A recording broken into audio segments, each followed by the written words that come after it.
Mr. President, it's interesting my friend from Arizona mentioned small business, because this morning on my way into the Capitol, I go home every night to Baltimore, I had a meeting with small business leaders in Prince George's County. We noted this a couple days ago, and the room was overflowing. And these small business owners want us to take action to help them. Minority businesses, women-owned businesses, veterans businesses, they want to see bold action because they're hurting. Their businesses are hurting. They're having a difficult time getting credit. They're using their credit cards for credit because they can't get the SBA loans and they can't get the credit from banks.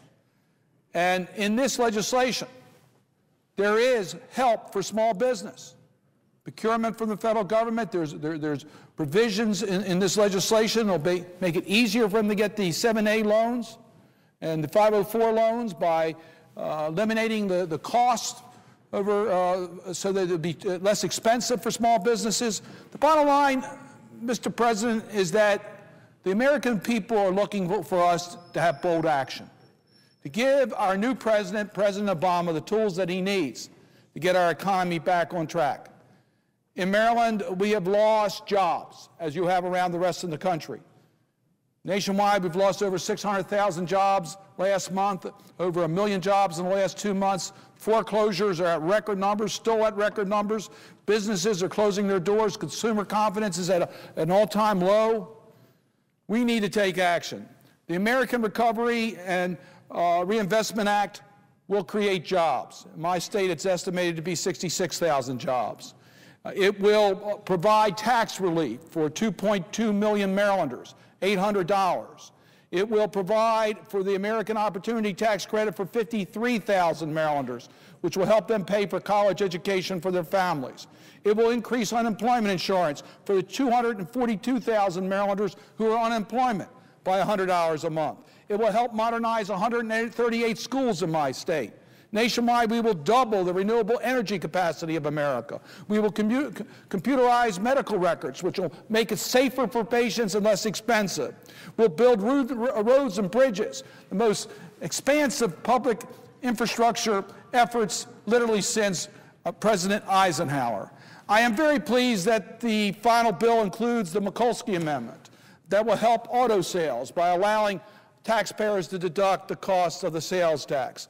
I'm appreciative that the committee included an amendment that I offered with Senator Ensign to expand the homeowners' credit for first-time home buyers that we introduced last year to make it a true credit of $7,500 and to extend that through November of this year. That will help home sales. It was the housing market that triggered the current recession. That's an important issue. Will restore consumer confidence in the buying industry, home buyers, and I'm pleased to see that that was included. I'm pleased to see that the amendment that I offered for small business, for surety bonds, to make it easier for small businesses to be able to get surety bonds, increasing the limit from $2 million to $5 million for construction companies to be able to get help from SBA to get the surety bonds so they can get part of this procurement. This underlining bill provides for significant opportunities to create jobs now in which small businesses will participate and be able to be the driving engine for creation of new jobs in our country. That's how it should be.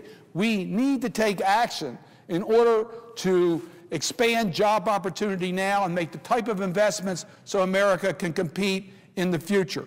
There's accountability, there is transparency in this legislation.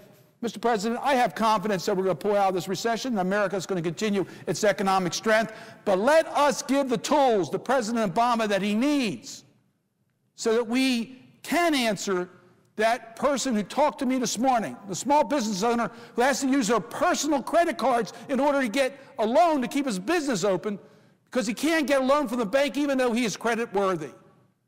We need to provide the type of economic stimulus to our economy to create the type of jobs now to fill the void in our economy to make sure America can compete in the future. And with that, Mr. President, I would yield the floor.